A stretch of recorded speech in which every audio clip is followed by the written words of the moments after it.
Olá, tudo bem com vocês? Então, a nossa aula de hoje é sobre Estados Unidos da América. E aqui nós estamos vendo a bandeira dos Estados Unidos. E primeiramente, o que acontece?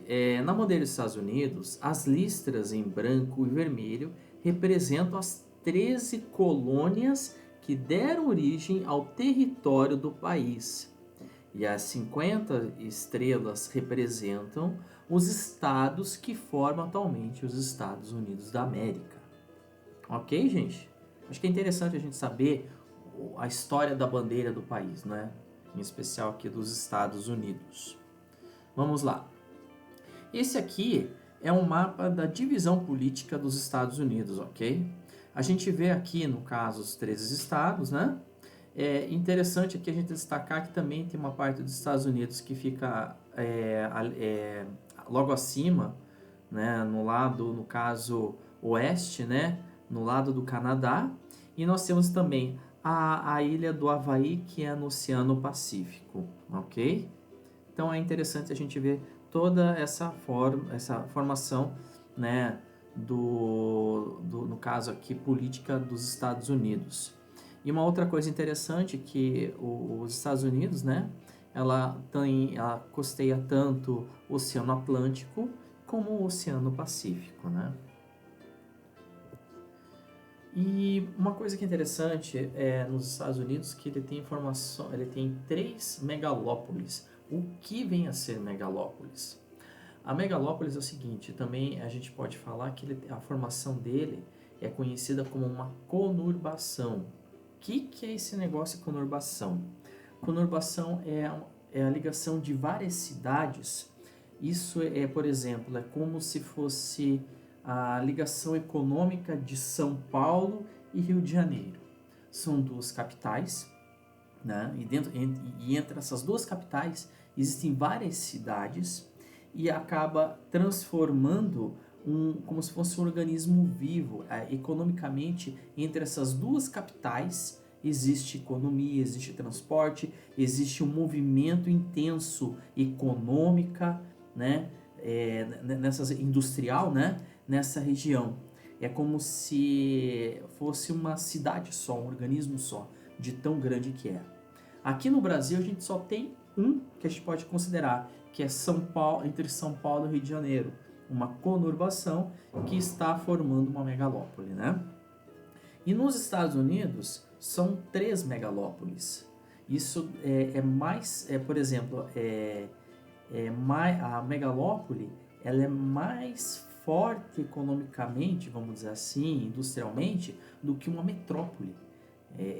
Duas metrópoles juntas e as suas cidades entre elas. Acho que eu deixei bem claro, né?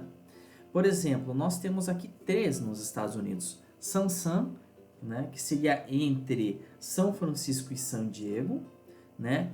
Chips, tá, que vem de Chicago até Pittsburgh, ok? E daí tem o que eu considero, imagino que não só eu, mas um dos mais importantes, não menosprezando os outros, né? Mas assim, Bowash, que seria de Boston a Washington, tá? Então vamos lá, vamos aprofundar um pouquinho mais. Nós temos aqui então Bowash. Uma das primeiras megalópolis do mundo surgiu nos Estados Unidos, a Bowash. No caso de Boston a Washington, como eu falei anteriormente. Com a unificação dos espaços urbanos de Boston, Nova York, Filadélfia, Baltimore e Washington, no nordeste do país. Vocês perceberam que tem mais cidades no meio. Então, vocês estão vendo ali, por exemplo, Boston. Ali está mostrando, por exemplo, a questão esportiva e tal, né? Algumas coisas interessantes que tem ali, né? Então, você está vendo ali que tem várias cidades no meio. Eu falei, por exemplo, Bowash, eu falei de Boston, Washington, mas você vê que tem Filadélfia e no caso, Nova York, né? Dentro desse contexto todo. Então, assim, economicamente falando, se vocês terem uma ideia, aí, Nova York, por exemplo, ali tem uma das bolsas de valores mais importantes do mundo, economicamente falando, é aonde influencia, a influência dessa cidade, da cidade de Nova York. Não vamos tirar Washington também, que né, é a capital dos Estados Unidos, né? Então, veja só, a gente percebe o quê?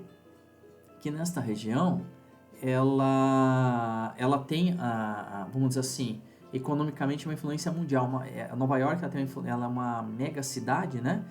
Ao ponto de ter uma influência não só na sua região aí, a influência dela é no mundo. Só para vocês terem uma ideia, 51%, quase 52% do dinheiro do mundo passa por essa cidade, pela Bolsa de Valores.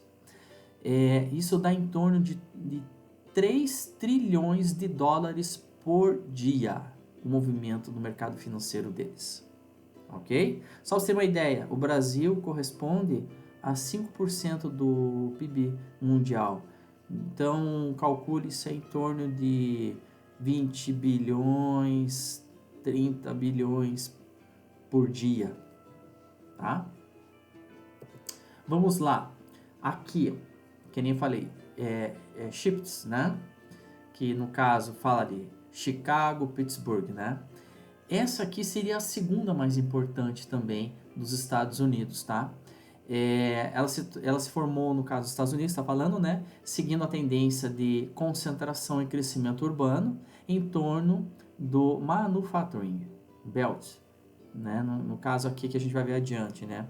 Unificando no mesmo espaço urbano milhões de pessoas, por causa da industrialização e da ampliação dos setores de serviços no norte do país, na região dos Grandes Lagos. A gente conhece muito como a região dos Grandes Lagos, tá? Essa megalópole é resultado da conurbação das regiões metropolitanas de Chicago, Cleveland, Detroit e Pittsburgh. Ok? Detroit era um polo automobilístico nos Estados Unidos, onde tinha a concentração das indústrias automobilísticas, ok? Então, assim, e aqui também, principalmente em Chicago, né? Chicago tem uma bolsa de valores também, que dá para dizer que ela tem uma forte ligação com os Estados Unidos, tá? E também Chicago, ela é conhecida como uma cidade extremamente organizada. Acho que é uma das cidades mais organizadas dos Estados Unidos. Não que as outras não sejam, é um outro nível também no próprio país. Mas Chicago é uma das cidades mais organizadas dos Estados Unidos, isso eu posso falar para vocês. Veja só, San, que é de São Francisco a Los Angeles, né? De São Francisco a San Diego, tá ok? Então vamos lá. Acompanhando o crescimento econômico da indústria cultural dos Estados Unidos, com o desenvolvimento de Hollywood na cidade de Los Angeles, quer dizer, Hollywood se encontra ali, né, gente? E da indústria de tecnologia de informática no Vale do Silício, ok? Formou-se no Sunbelt uma megalópole de grande importância, como eu falei, São Francisco a San Diego, né? Ligando os espaços metropolitanos de Sacramento, San Diego, passando por Los Angeles, na costa oeste dos Estados Unidos, no estado da Califórnia. Essa megalópole concentra mais de 36 milhões de pessoas. Tá? Então, assim, ele tem é rico, muito rico essa região aqui, principalmente ele virou um polo não só cinematográfico, mas virou um polo tecnológico. Então quer dizer que todo o polo tecnológico dos Estados Unidos e até a gente pode dizer do mundo se encontra ali, né? A Microsoft, a Apple, as sedes estão todas ali, né? Então assim, é um ponto bem interessante para a gente estar vendo aqui, ok? Gente, é isso. Deus abençoe vocês, tenham uma semana abençoada e conversamos daí na sequência nas nossas próximas aulas. Gente, Deus abençoe. Tchau, tchau.